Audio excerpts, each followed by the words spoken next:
What is that memorable game you commentated on when you were at GVC? I had quite a lot, but let me say one that is still in there was a match between Accra Suffolk and BA United. What happened? That was the discovery of Stephen Appiah. Oh, I see. Yeah. As a young boy, I got Stephen. Somebody brought Stephen to me. And so I took him to Thomas Okain. Then, Nii Lante today. Yeah. And then they said, oh, Edako. So I've seen the talent in, try him and see. So he was taking Hasselhoff training, 1, 2, 3. And then Has and BA, I could see this boy in the jersey. So when I went to the dressing room to take the team sheet and I saw him, I said, wow. I was asking myself whether he could play. And then I went to a commentary box. It was fantastic. My BA United that day was good. Accra Suffolk was super. And the whole game was beautiful. I enjoyed the game. I could still play that game again in front of you. Because from the blast of the whistle to the end of the game, it was all action. Every player on the field that day, it was like their very existence, their football careers were dependent on the outcome, of that game. That match. It was great. BA had a fantastic team at that time. And it was a good match. After the match, then I went to Stephen. I told him, you are a future star if you'll be disciplined. And indeed, he became one. Yes. Up to today, he will tell you. So he calls me manager. He doesn't call me. In fact, Stephen and I were on the phone, just a couple of hours ago. Yeah. And we had some interesting and I didn't. He will tell you, I didn't hide my emotions about his performance anytime he played the match. If he did well, I would tell him. If he was poor, I would tell him.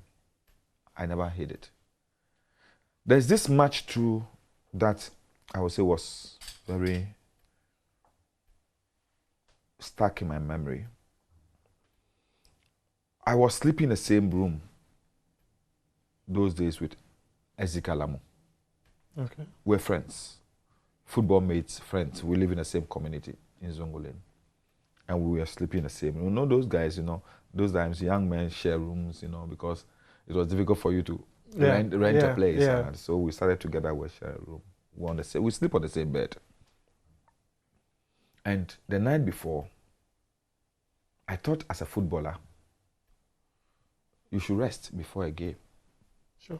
But he went around with friends having fun and all those things. And so he went to the game. It was one of his worst games. And I didn't hide it at all. From the commentary box, I gave it to him. And after the match, somebody was listening to the commentary. And the person told him. So when he came home, all of a sudden the person's mood has changed. Yeah. So then he started throwing some, jabs in Ghana. He said, I feel too much small book, okay?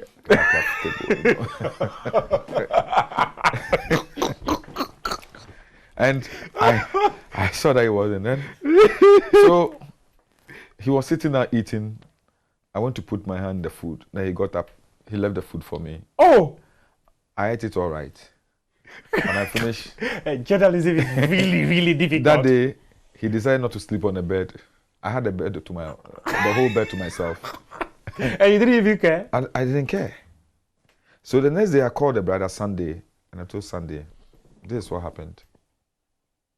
I felt I was helping my brother, but he got offended. So tell him, I'm not going to apologize for what I did. It's for his good. You don't owe him any apology. No. I often say this. Sometimes we make enemies for telling stories that people don't want to hear. I'm just wondering, we're doing our job. It's not personal. There's no footballer. I played football with Abedi Pele. I criticized him and I praised him.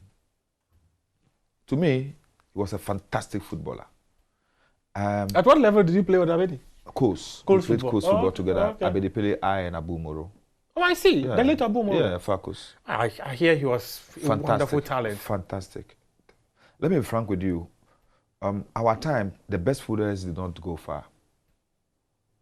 I can tell you today, to me, from Ghana, I don't care, globally, one of the best footballers I have seen, and I will continue to talk about him, Mohammed Polo. I don't think Messi was better than Mohammed Polo. Really? I'm telling you. Polo. Zika could have said magic. Let me be frank with you. I saw a little bit of Joe Gates.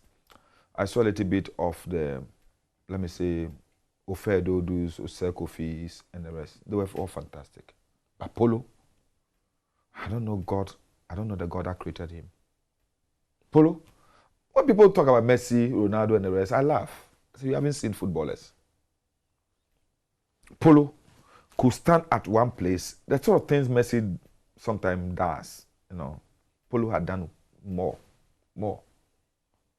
Polo will kick the ball and direct the ball where to go. Polo will kick a ball and tell you, this ball I'm kicking is going to fall on your chest. The ball will fall on your chest.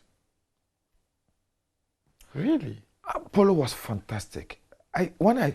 Look, there's this young guy who I thought would have been the best footballer.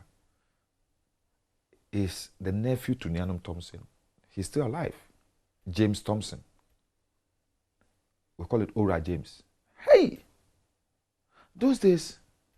And then immediately he was snapped to Nigeria. And that was the end of his career.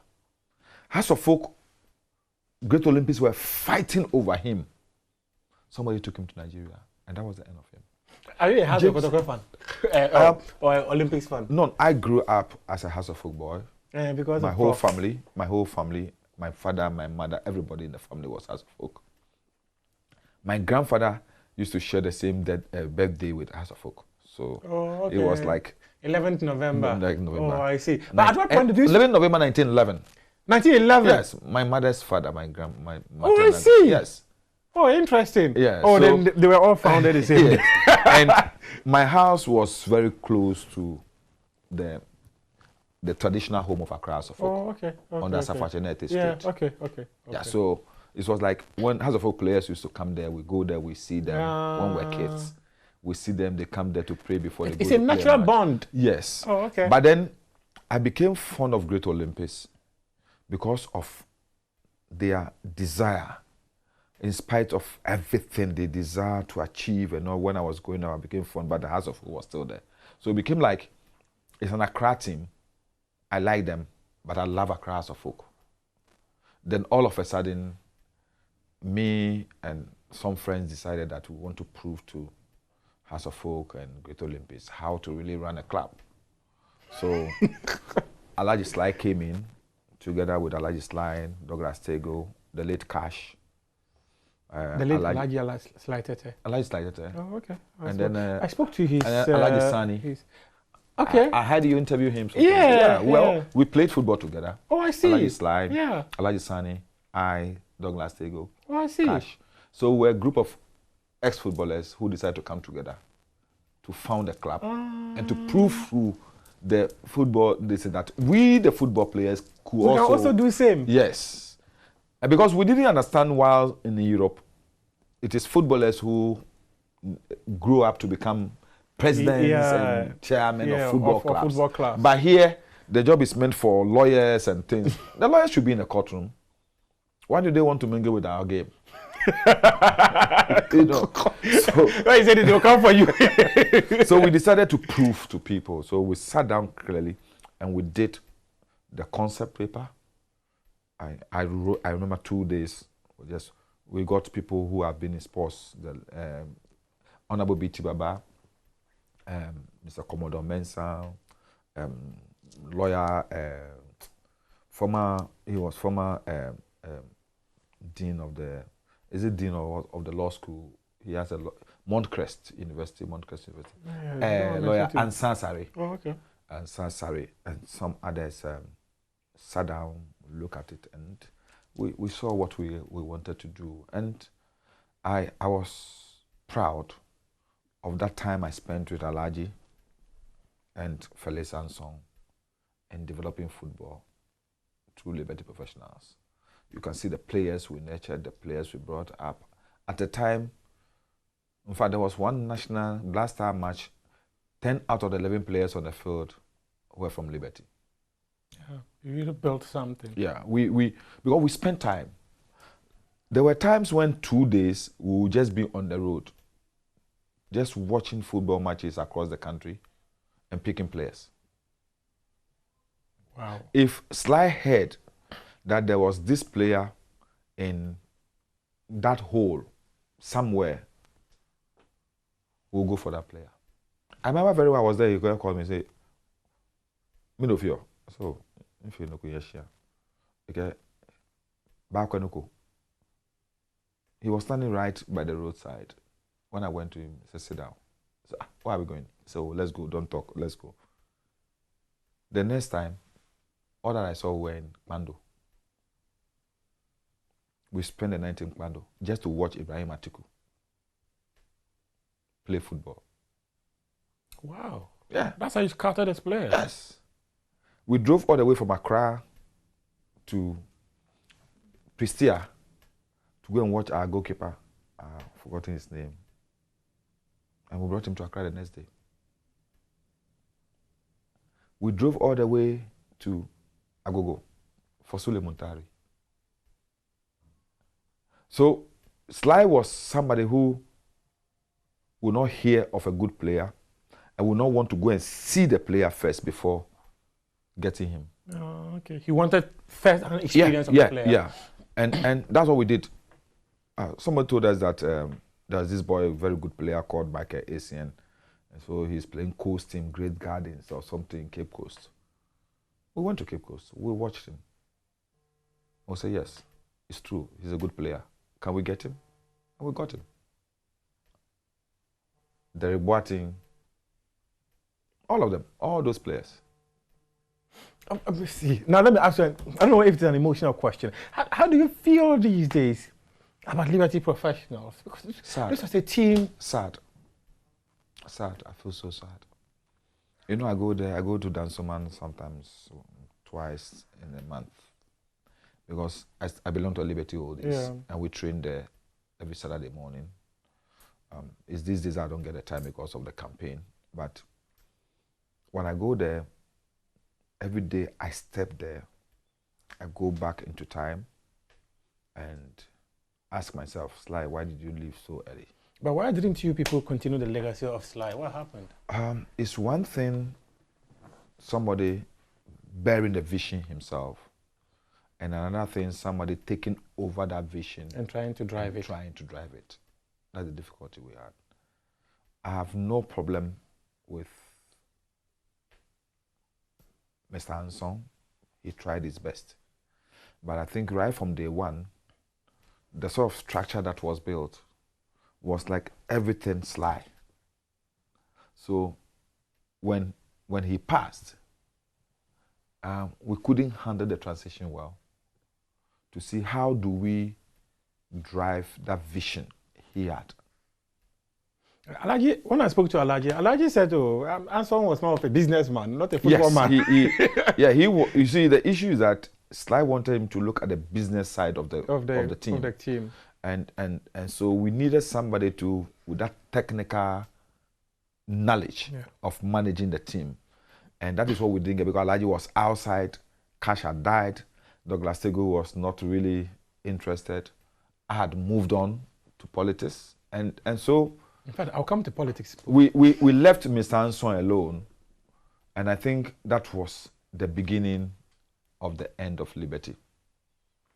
I felt that, so at the time, I felt that I should get some of our former colleagues to come on board. So I talked to Felix Abuaje, Asamoah Jan, Kojo Asamoah, Sule Muntari. I talked to all of them, John Pencil. I said, can you people come down? Why don't you put resources together? Let's buy the team. Let's even develop the Yeah. the playing. We have a friend who is also close to Sly at that time, Nelly's Phones, and Alexander Ite, Natlai. So I talked to all of them and said, look, why don't we pull resources together? Sit down with Anson. Let's buy the team. Run it just for the memory of Alhaji Sly. But it didn't happen. And so it's sad. It's sad. It's sad. Anytime I enter the field, anytime I look at the infrastructure, I look at what I drive through Dansoman. We bought few properties in Dansoman where the players were staying. Anytime I drove past any of those properties, something just hit me. Yeah. You know, it's like I have an unfinished business. I have a mission I was supposed to accomplish. I have not accomplished, but there's nothing I can do for now. It's sad, but then you've not completely moved on. I still have part of me. Liberty is still part of me. I'm telling you, liberty is still part of me. I feel sad about liberty, even though let me be frank with you. My love for Accra Suffolk will never go off. Liberty is your baby, actually. My first love in this world is my love for God. My second love is my love for my party, the NDC. And then my third love is my love for football, which is basically Manchester United, Accra Suffolk, Liberty Professionals. Okay. Those of you who were part of the club began to move one after the other and all that, and that was how Liberty Professionals, like let me say, the group disintegrated, right? So I just want to have a clear understanding of one thing. At what point did you decide that you're going to get into politics? Well, I didn't decide I wanted to get into politics. Politics came for you? Yes. You know, how did that happen? You know, when I came back from Sunyani, I got back to Accra, I saw a lacuna in the attitude and the behavior of my colleagues, my friends, my neighbors in the area with our hood. That we live in Accra, where the... This lacuna, isn't it a law word? Yes, it is. You saw a gap. Yeah, I saw a lull. Yeah. I saw a lull in the attitude and behavior of my friends, my distinct within the area. That they could sit down, the area is dirty, the drains are choked and all those things, and nobody cared. Because they felt it's a responsibility of the city authorities. I've grown up in Sunyani where communal labor was part of my life. Okay. Every month we did communal labor. And then everybody, you dare not leave your frontage unkept. So I said, how can we live like this? So I decided that every 2 weeks I was organizing the youth in the area for us to clean the gutter, to clean, and then play football. If we don't clean, you don't play the football. I decided if we were playing football and you did not take part in the cleaning, you will not play. I don't care who you are. And I had fights, brushes with a lot of people. I lost some, I won some. Because I said I would not allow them to play the game. Because they didn't take part in the cleaning. So that became like, I became like an automatic, organic organizer of the youth in the area. Yeah. That was just when the PNDC government at that time was introducing the district assembly concept. Oh, okay. So all of a sudden, people started calling me assemblyman and things. And so at that time, I was not interested. So Jerry Akwe Thompson, we supported him. He became the assemblyman. Along the line, the youth felt his output was not what they anticipated. Yeah, he was not meeting their expectations. So all of a sudden, there was a clamor for me. I was there. People went and did my posters. They bring a form for me to sign. But I was then a staff of GBC. Really? So I didn't want to get involved in those things. So that was before 92. So when political party activity came in, my father had been strong CPP person. So the CPP had then metamorphosed into NCP. And they would have a meeting in my father's house. So I got there one day, and I remember very well, the late PNDC member, Botawia, was there, Pastor Kwashi and some people. And they told my father, your son is good enough to be, is he not a graduate? He said, yes. Then he's good enough to be our candidate. I just moved on. I said, what are these old men talking about? So I just went into my room. Then I was there. My father came and said, this is the decision. So I should think about it. At that time, I was a member of the Eagle Party, Eagle Club. Eagle Club, okay. Eagle Club. And we were fighting about how to turn the Eagle Club to a party. Whether we should have Eagle Party or we should accept the NDC to subsume us. Okay. You understand? So, in fact, I suffered. I was arrested together with the late Dr. Farouk Brahma, the late Susudis, and then Lalaji Waya. What was your crime? We were given some slaps because we were resisting the transition from Eagle Club to political party. Because the Eagle Club was in the party. It was a club, it was a movement. And we didn't know what that political party would become. So we were resisting. And it wasn't easy. I got some few slaps. Then you and your mentor all had slaps. He told me how he had to climb a wall and escape. So when finally it was accepted that we should have a party called the NDC. Even that one, some of my seniors resisted, and they still had the Eagle Party. But we all moved to that. So when that thing happened and it became NDC, my father said, no, you can't be NDC.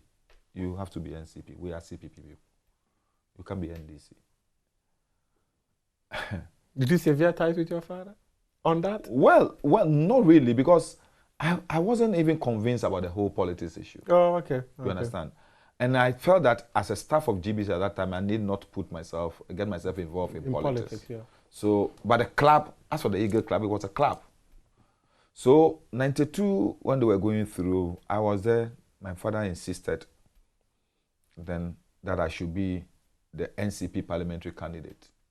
So the form was picked, I signed in the then bungalow of Mr. Botawia. Everything was signed.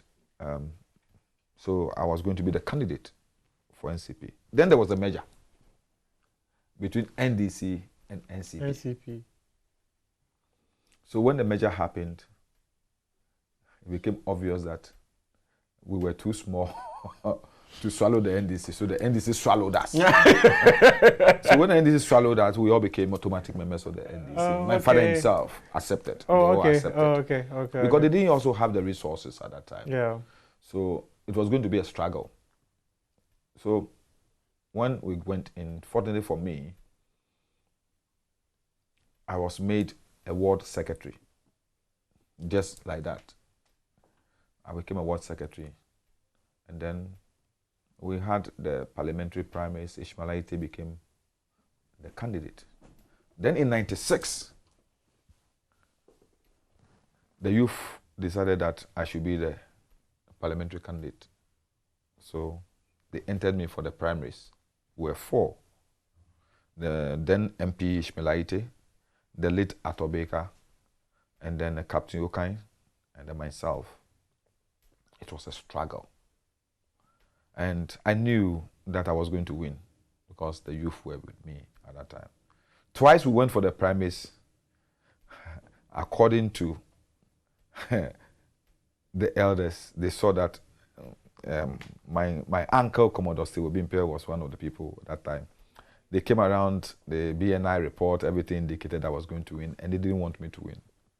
They felt I was too young because the idea of the then President Rawlings was that whoever emerges as the candidate or the parliamentary candidate or the MP for Dododo was going to be a minister. So they felt I was too young. So they cancelled the primaries twice. It was cancelled. And finally, all the 4 of us were disqualified. And then, the then Minister for Interior, Nii Lante Vanderpuye, was made the parliamentary candidate. Oh, okay. So that's how I got into politics. So 96. So you combined journalism and politics? At that time, I was still hiding my real identity. Oh, okay. Yeah, until 96, when I was going to contest 96, the lawyers advised that, look, you could go ahead and contest because you are not a civil servant. Oh, okay. They said only civil servants and members of the security services. Yeah. But I was then a public servant, so I was cleared. So from 96, I decided to come out boldly. Oh, okay. And that was the reason why 92 I didn't attempt it. If I had known at that time that there was no legal constraint, I would have contested 92. I see. I was then an assembly member. So automatically I could use the popularity of the assembly at that time. I just won as an assembly member fresh. So I could have easily gone for the primaries. But because I thought that I was working in GBC, I couldn't contest. So when I was advised by my colleagues who were lawyers at that time, said that, look, you are qualified to contest. And I went in fully 96. And I was just coasting to victory when everything was cancelled and Okanja was made. And we all supported Okanja to win. He won. Unfortunately, he lost the 2000 election. The NDC actually lost power in 2000. And so it became obvious that in 2002, when the primaries got in, I put myself up again. I wasn't even outside the country pursuing my master's degree. Oh, okay. But I was called in and I contested and won the primaries. I won the primaries handsomely. I won with about 96%. Hey. So after that, I got myself fully immersed in politics. And how has the journey been? Rough and good. Rough in the sense that you had a very rough beginning in life, and you had rough time in politics, and also humbling life in GBC. I naturally, if you didn't know me, I'm a very simple, humble person, but I don't like being cheated. If you push me, I'll push you, because that's the way I grew up. I don't like being pushed. I don't like being hit. I prefer when you are shaking me, shake me friendly. Don't extend your handshake over my shoulders.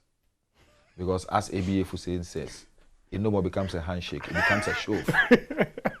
You've been clearly shocked. Yes. So that's the way I have grown up, and I'm nice. I'm nice with everybody, whether you are elderly, my contemporary, or young.